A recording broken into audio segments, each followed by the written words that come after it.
alright? I need to be honest before I even start this. I've replayed that night so many times that I don't even know which version is the most accurate anymore. It's been almost 9 months, long enough that people assume I've moved on. I have, technically. I dated, I traveled, I wore nicer things. I stayed in places that had staff instead of receptionists. But I still think about him when something small happens, not dramatic things, just normal stuff. And I hate that it's always the normal stuff. We didn't break up over cheating or screaming or something explosive. It was quieter than that, he proposed. I didn't say yes, and then I said things I can't take back. At the time, I thought I was being honest. I still think I was being honest, just maybe, not kind. He had made the whole day a production. He didn't say it was a proposal day, but I could tell. He gets this very focused energy when he's nervous, like he's rehearsing something in his head while pretending to be relaxed. He took me shopping earlier that day, bought me things I didn't ask for, nice dinner. He looked proud. I remember feeling weird about it even before the beach. Not because I didn't love him. I did. I just kept thinking about the future and feeling tight in my chest. When he got down on one knee, I didn't feel happy. I felt trapped, and I know how awful that sounds. He wasn't trapping me, he was offering himself. But it felt final. Like I was choosing a version of my life permanently. I panicked. I didn't say, "You're making an idiot of yourself," in some cruel, dramatic tone. It wasn't like that. It came out sharp because I was embarrassed and overwhelmed and people were around.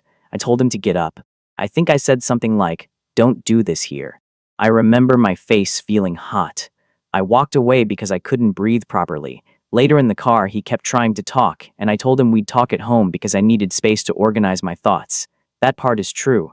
I wasn't trying to manipulate him. I just didn't want to say something reactive, and then I did anyway. When we got home, he kept asking why, and I tried to explain that I didn't feel ready. That timing matters, that I wanted more stability first. He kept pressing, not aggressively, just hurt.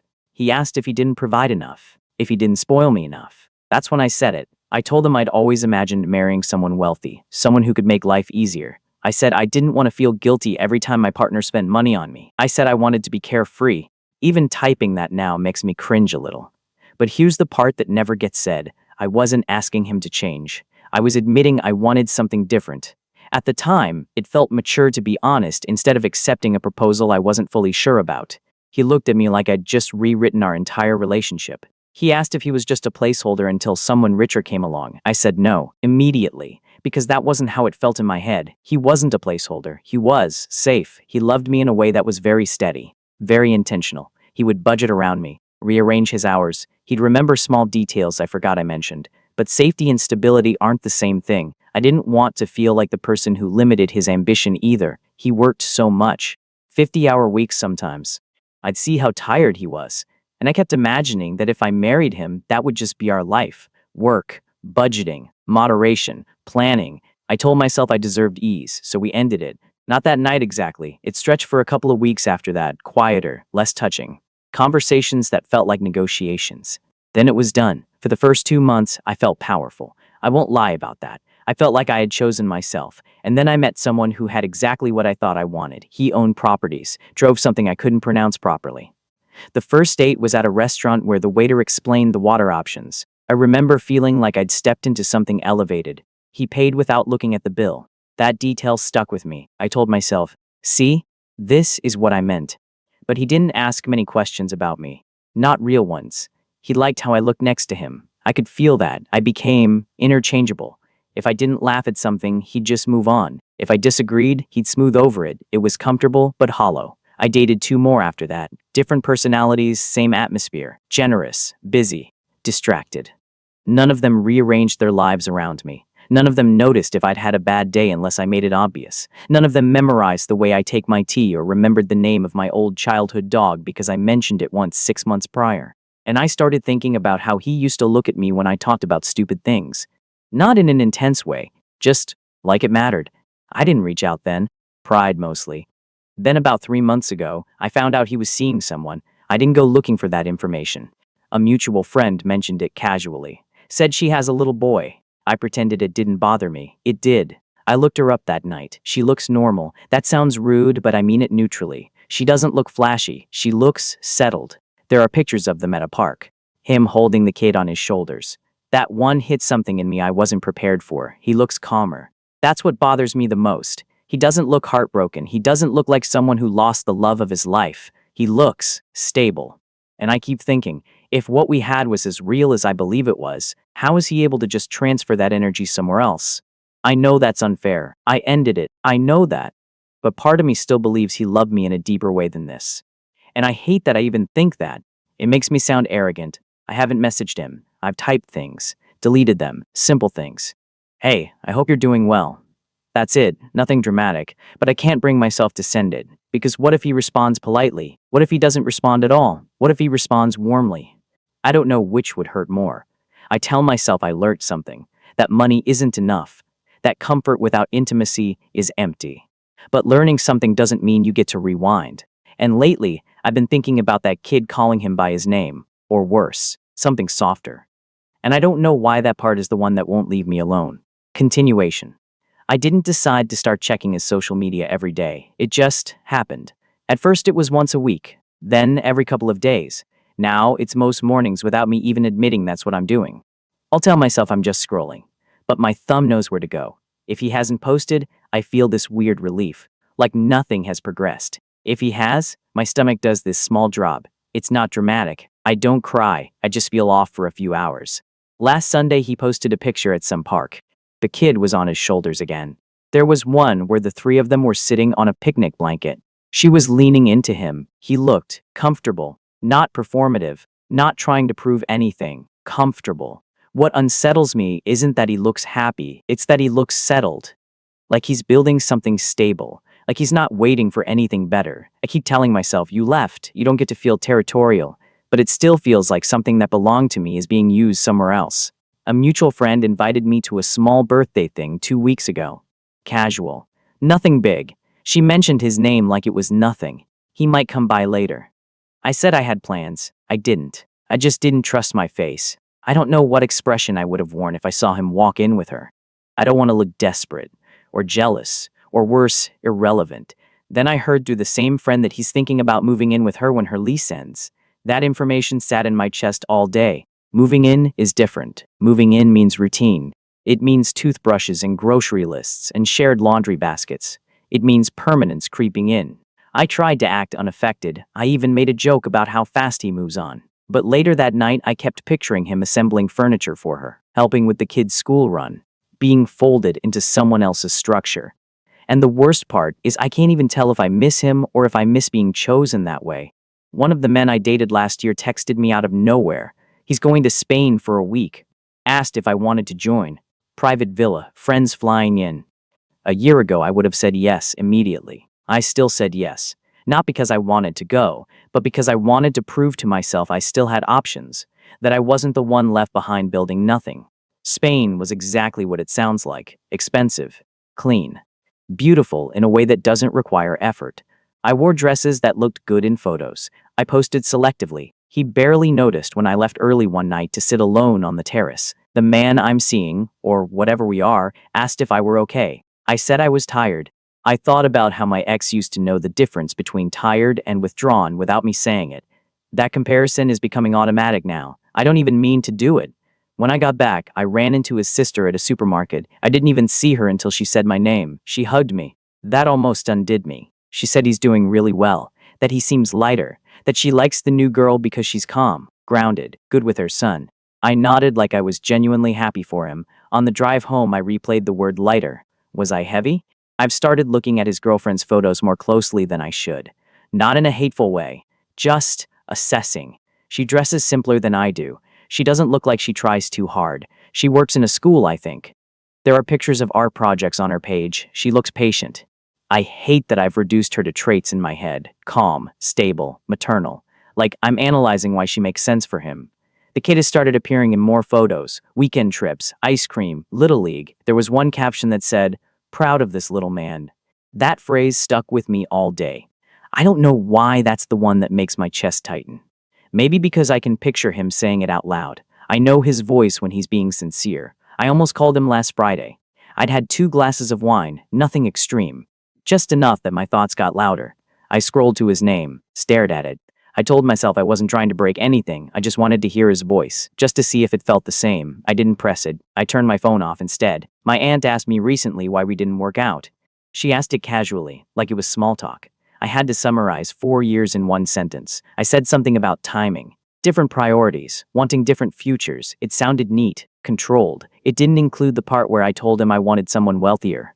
It didn't include the look on his face. I've thought about showing up somewhere I know he'll be, not dramatically, just coincidentally, to see how he reacts, to see if there's hesitation in his eyes. But that feels manipulative, and I don't want to be that person. The wealthy guy from Spain just announced he's engaged. I saw it this morning. Big ring, big party, everyone commenting about how perfect they are. I didn't feel jealous. I felt tired. Like I chased something that doesn't actually mean much if the person next to you doesn't look at you like you're irreplaceable.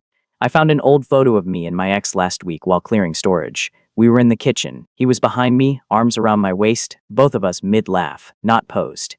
I almost deleted it. I didn't. I keep catching myself imagining a scenario where he realizes he rushed into this, where he remembers how we were, where he calls me, and every time that thought surfaces, I feel two things at once: hope and shame, because I'm the one who walked away. And I don't know if I actually want him back, or if I just can't stand the idea that he doesn't want me anymore. Continuation. Alright, this next stretch feels different already. Quieter, less dramatic in my head, which almost scares me more. I didn't consciously decide to stop posting as much, but I have. I used to post little things, dinners, outfits, random thoughts. Now I hesitate before sharing anything. It feels performative, like I'd be posting to prove something to someone who isn't even looking. Or maybe he is, I don't know. Either way, I've gone quieter online. Fewer stories, fewer updates. I told myself I'm just protecting my privacy. But if I'm honest, I think I don't want to invite comparison anymore. I don't want to measure my life next to his and come up lacking. A mutual friend mentioned recently that he's been making an effort with the child's father, meeting for coffee, keeping things respectful, making sure there's no tension. That detail complicated something for me. It's easier to tell yourself someone's settled when you imagine them taking the easiest option.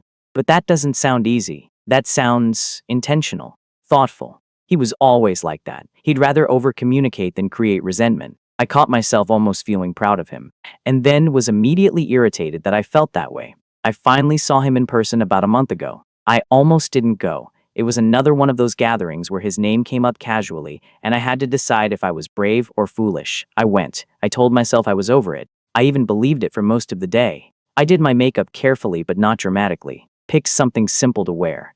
I didn't want to look like I was trying. When he walked in, my body reacted before my brain did. Just this quick drop in my stomach. He saw me. There was that half-second pause, not long enough for anyone else to notice. He smiled. Warm, not guarded, not uncomfortable. That almost made it worse. She was next to him, the girlfriend. She looks exactly like she does in pictures. Calm, open face. She introduced herself like she genuinely meant it. No edge. He didn't avoid me. He didn't hover either. He behaved like someone who has processed something and moved forward. At one point, the kid ran up to him. I didn't even know the child was there until I heard the voice. He bent down immediately, instinctively. Listened to whatever small story was being told. It wasn't theatrical. It was ordinary. That's what broke something in me. Ordinary. He wasn't performing fatherhood. He was just there. We spoke briefly. Small talk, work, weather, safe topics. He asked how I've been, and I gave the curated answer. Good. Busy. He nodded like he accepted that. I drove home that night and didn't cry. I just felt displaced. A few weeks after that, I started seeing someone new. Not seriously at first, just coffee. He's attentive in a way I used to say I wanted. He listens. He follows up on things I mention. He asks about my day and actually waits for the answer, and I find myself half present. He told me about a promotion he's hoping for, and I caught myself thinking my ex would have stayed up late helping him prep for that. That comparison slipped in without permission. The new guy? I don't want to reduce him to that. Deserves better than being measured against a memory.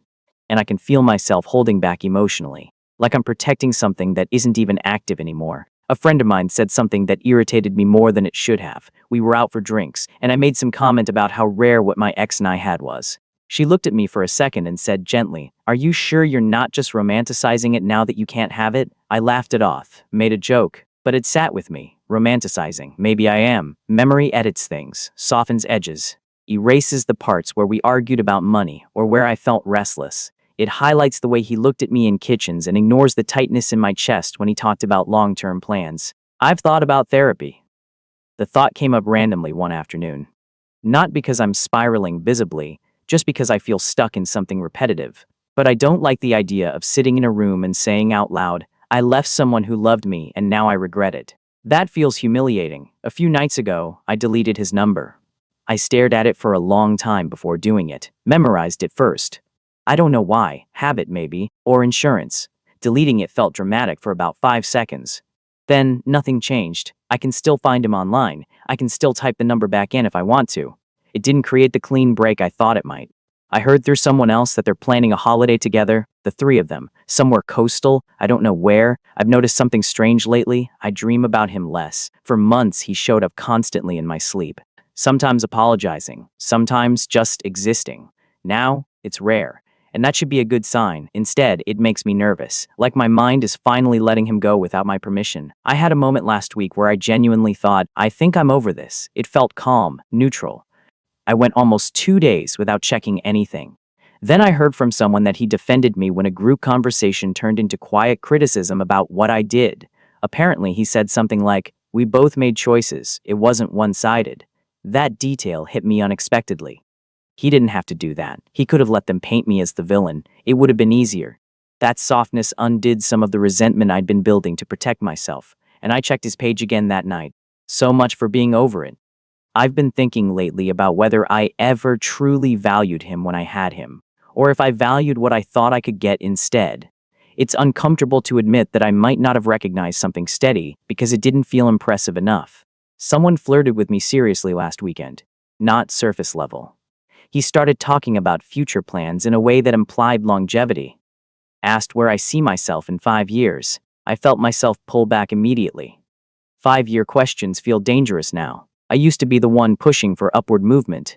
Bigger, better, more. Now, I'm cautious. I'm starting to understand something that I didn't when I walked away. Love doesn't freeze in place just because you regret your decision later. It keeps moving. He kept moving, and I'm slowly realizing that wanting something back doesn't mean it's still available. That doesn't make the wanting disappear. It just makes it quieter. Continuation. Okay. I finally had the conversation I'd been avoiding with a guy I've been seeing. We were sitting in his kitchen, nothing dramatic, he had cooked. I remember thinking he puts effort into small things in a way that's familiar. He asked me, gently, if I was actually in this, not accusing, just honest. He said sometimes it feels like I'm standing slightly outside of whatever this is. I could have deflected. I almost did. It would have been easy to blame stress, work, or timing. Instead, I told him the truth. Not every detail, but enough. I said I don't think I fully processed my last relationship. I said I thought I had, but maybe I didn't. I told him I care about him, but I'm aware I'm holding something back and I don't know if that's fair. He didn't get angry. That almost made it worse. He just nodded slowly and said he'd felt it. There was this quiet understanding between us that we're both adults and no one's the villain here. But something shifted.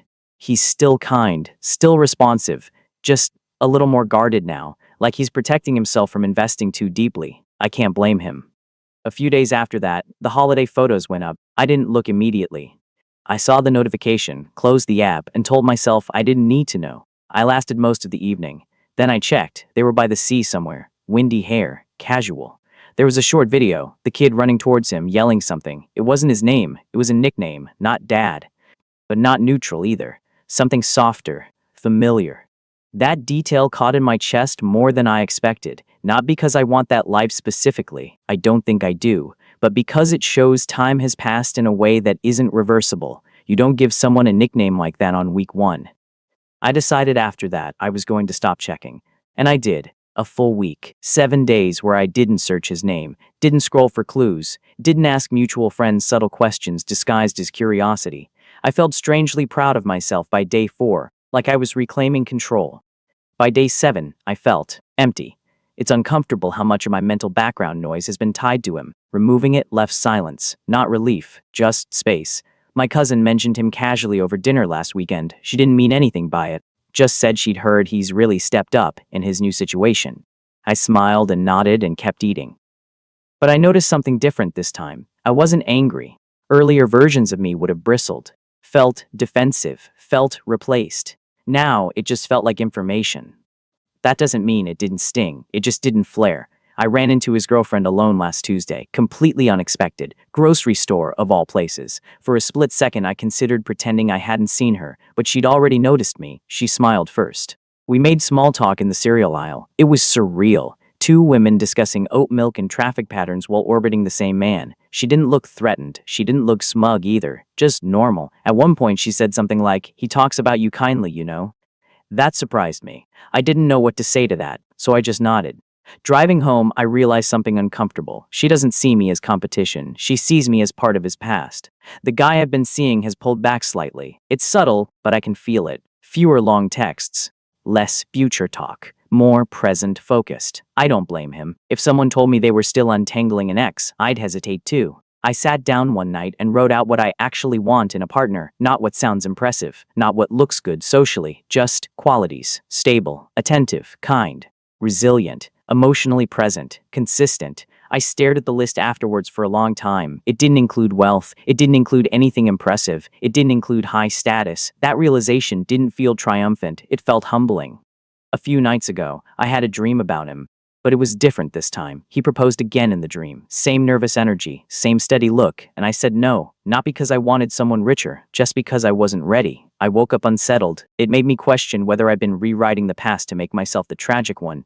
Maybe I wasn't ready then. Maybe I still wouldn't be. I've almost stopped asking about him altogether. When his name comes up, I don't lean in the way I used to. I've noticed I'm less angry now, less defensive, more reflective. I've thought about reaching out one final time, not to disrupt anything, just to apologize properly. I never really did that. I explained, I justified it, I rationalized, but I didn't apologize. I sat with my phone in my hand a few nights ago and asked myself what the goal would be. Relief, forgiveness, re-entry. If it's not purely for him, then it's not clean. So I didn't. And for the first time, it wasn't about pride. It was about not inserting myself into something stable just because I feel unfinished. I've been questioning something quietly. Do I miss him? Or do I miss who I was when someone loved me that steadily? There's a difference. Lately, there have been small moments where he doesn't enter my mind at all. I'll be walking somewhere or laughing with a friend and realize an hour has passed without reference. Those moments don't feel like betrayal anymore. They feel like space. Not dramatic healing, not closure, just space. And I think that might be the first honest shift I've had in a long time. Analysis. What makes this story unsettling isn't the breakup itself. People refuse proposals every day. Relationships end over differences in goals, timing, finances, or emotional readiness. None of that is unusual. What makes this narrative fascinating is the slow psychological reversal that happens afterwards, the way certainty quietly erodes once reality replaces imagination. At the beginning of the relationship's collapse, the narrator believed she was making a rational choice. She framed it as honesty, maturity, and self-respect. In her mind, she wasn't rejecting love, she was rejecting limitation. She believed she was choosing freedom and opportunity instead of settling too early. This is a very modern conflict. For many people today, especially those who grow up in environments where ambition and lifestyle are constantly compared, relationships are evaluated like investments. The question quietly becomes, is this the best possible outcome I can secure for myself? That mindset doesn't always come from greed. Often it comes from fear. Fear of stagnation, fear of regret, fear of choosing a life that feels smaller than it could be. The narrator's decision was built on that exact tension. She didn't dislike him. She didn't distrust him. She didn't even question his loyalty. What frightened her was the predictability of the future he represented. Stability felt like permanence, and permanence felt like confinement. Psychologically, this is a form of anticipatory regret. Instead of evaluating the relationship as it existed, she evaluated it based on hypothetical futures she imagined might feel restrictive. The mind tends to exaggerate these imagined futures, turning ordinary realities, budgeting, routine, long work weeks, into symbols of a trapped life. But imagined futures have a critical weakness. They are emotionally abstract. They don't contain the texture of real daily experiences. The narrator assumed wealth and status would produce emotional ease. What she actually discovered later was something more complicated. Affluence created comfort, but it also removed the small attentions that made her previous relationship feel personal. This is where the emotional shift begins. One of the most subtle but powerful themes in the story is attention. Her ex paid attention. Not in a dramatic or obsessive way, but in quiet, observant ways that accumulate over time. Remembering details, adjusting schedules, noticing moods. Attention is often undervalued because it looks ordinary. It doesn't photograph well. It doesn't create impressive stories. But psychologically, attention is one of the primary ways humans experience love. Being noticed signals that you matter enough to occupy someone's mental space. The wealthy men she dated afterwards didn't provide that. They provided comfort, convenience, and spectacle, but their attention was diffuse. Their lives were large, busy, and socially complex. She became a pleasant addition rather than a central figure. That difference is what slowly destabilized her earlier confidence. Another interesting dynamic in the story is ownership of emotional identity. While they were together, she occupied a specific role in his life, the person he prioritized, the person whose reactions mattered most. When she left, that role didn't disappear, it transferred. Seeing that transfer is what creates the narrator's deepest discomfort. Notice that her strongest emotional reactions aren't about romance. They're about normal scenes, parks, grocery shopping, quiet holidays, and the child sitting on his shoulders. These are symbols of integration. They show that her ex didn't remain suspended in emotional limbo after the breakup. He continued building a life. That challenges a hidden assumption many people carry after ending a relationship, that the other person will remain emotionally marked by the loss for a long time. When someone recovers faster than expected, it creates a strange sense of displacement. It forces the person who left to confront the possibility that what they walked away from was not only meaningful, it was also replaceable. That idea is uncomfortable for anyone. The narrator repeatedly struggles with a quiet question. Was she truly irreplaceable, or was she simply first? Her ex's behavior complicates the answer. He doesn't resent her publicly. He defends her in conversations. He remains polite and calm when they meet. That emotional maturity removes the possibility of framing him as bitter or damaged. Ironically, that makes the loss harder to rationalize. If he had become hostile or resentful, it would support a narrative that she escaped something unhealthy. Instead, he appears stable, compassionate, and increasingly fulfilled. The narrator is forced to confront a more difficult interpretation. She may have misjudged the value of what she had. Another key element is temporal perception, how time reshapes emotional narratives. When relationships end, memory often undergoes editing. Negative moments fade faster than positive ones. Over time, the mind constructs a cleaner version of the past than the one that actually existed. Her friend hints at this when she asks whether the narrator is romanticizing the relationship now that it's unavailable. This question is critical because regret doesn't always come from genuine loss. Sometimes it comes from lost possibility. Once something becomes inaccessible, it gains psychological weight simply because it cannot be retrieved. The narrator herself begins to question this. Her dream where she refuses the proposal again suggests that even now she might not be ready for the life he wants. That dream quietly undermines the idea that everything would have worked if she had simply said yes. This introduces another uncomfortable possibility. The breakup may have been inevitable, even if the reasoning she gave at the time was flawed. One of the most revealing shifts in the story happens near the end, when she writes down what she actually wants in a partner. The list contains qualities that look remarkably similar to the man she rejected, but that realization doesn't lead to a dramatic attempt to win him back. Instead, it produces humility. She recognizes that inserting herself into his current life would likely destabilize something that appears healthy. This is where the story becomes less about regret and more about self-awareness. The narrator begins to understand that love is not static. It doesn't wait indefinitely for someone to reconsider. Emotional investments move forward with time, attaching themselves to new people, new routines, and new meanings. Her ex didn't replace her because he loved her less. He moved forward because people eventually redirect the care they have to give, and that is perhaps the hardest truth the narrator has to face. Regret does not restore opportunity. It only clarifies what mattered after the chance to choose it has passed.